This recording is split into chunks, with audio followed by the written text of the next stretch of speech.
Hi, this is Beryl Solla. I'm your instructor for this class. Art Appreciation, welcome. I'm glad you're here. You're going to learn a lot. We approach this class very academically. It's not an emotional response to art that you're going to be working with. You're going to learn the elements and principles of design, which are the same tools artists use to make art, and that's the way we'll be talking about them. You'll be learning some history, some backstory, a variety of things so that when you look at art, you have an informed place to analyze from. Okay, so the class is divided up in a couple of different sections.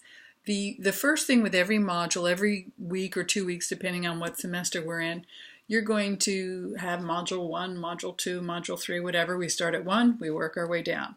In the module, it's a little folder looking thing. You click on it, and the first thing I'm going to do is give you information, things to read, things to watch, things to maybe think about, work to look at. And based on that content, which you will maybe go through one time, maybe twice, maybe 3 times, it depends on how, the kind of learner you are. I always have to go through stuff a few times before I get it, but it's up to you. That's the nice thing about an online class is you can work the way you work. All assignments are due, though, at a specific time. And if it's late, if it's 1 week late, you'll get a late grade. If it's more than that, it typically will not be accepted unless you have some extraordinary circumstances. But, we'll work together.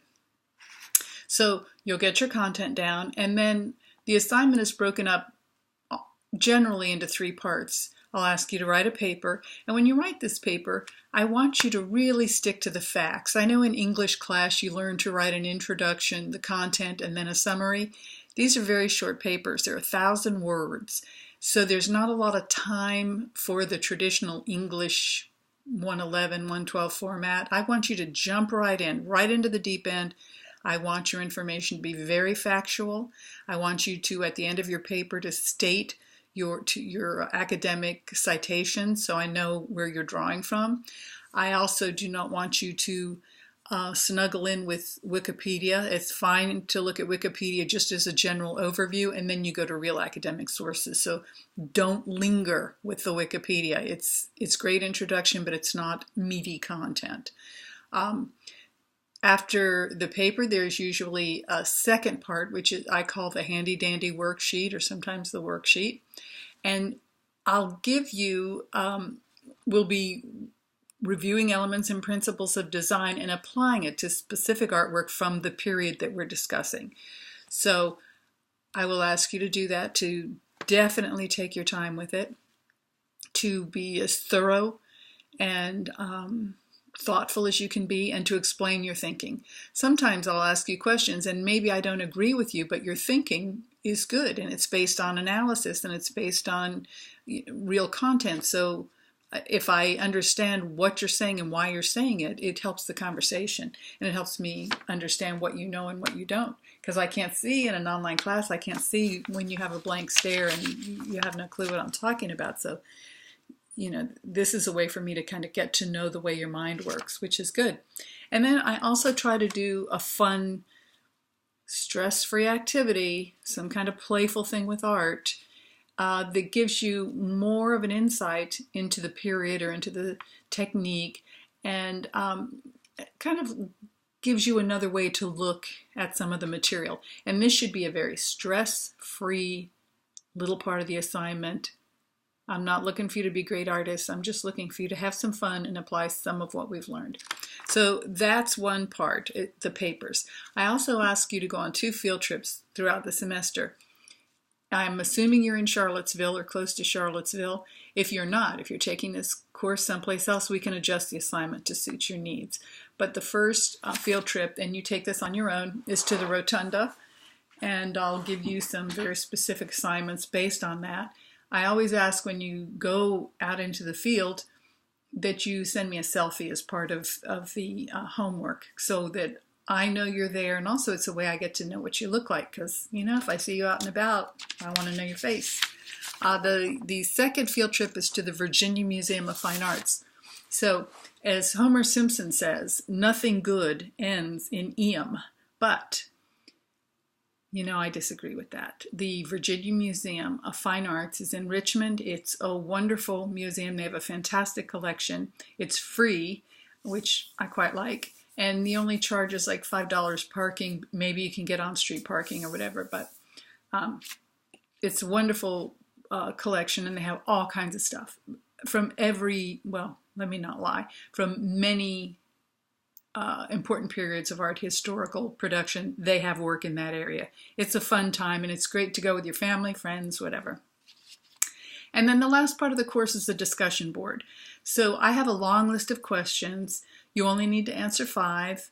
Not answer the questions, but read. I'll post an article that I think is interesting, and you'll read the article and respond to it. So I'm looking for a substantive response, not something like, that guy's crazy or sounds good or whatever, but a thoughtful response that you've thought about, and that the only way I can tell what you're thinking is if you write it. So don't worry about the quality of your writing, worry about the substance, what you're saying, because I want to hear what you have to say. And you have many choices. I only give you 5 points for it. So if you want to do more than 5, by all means, do it. It won't be extra credit. I don't do extra credit, but there are a lot of topics to choose from. So that's a part of the course too. So there's the papers, and under the paper subcategory, there's the worksheets and the creative activity. Then there's the 2 trips, one to Rotunda, one to the VMFA in Richmond, and the last is the discussion board. Just in terms of timeliness, all of the assignments have a due date, and I want you to get them in by the due date. You can look ahead to see what all the due dates are. That's fine with me. If you're late, I give you an entire grade off, and I only accept the work for up to a week. And there are many reasons. A lot of this is cumulative learning, and it just becomes a burden if you don't get the information in a timely fashion, which I assume you will. Then when you go to the next assignment, you're not prepared for it. So I want you to keep up with the class, to follow the readings, to go back. Sometimes I'll suggest to you to go back and reread stuff from a previous module, whatever, if you're not understanding it, because it's cumulative. So you need to get the info from the first lesson before you can move into the next one.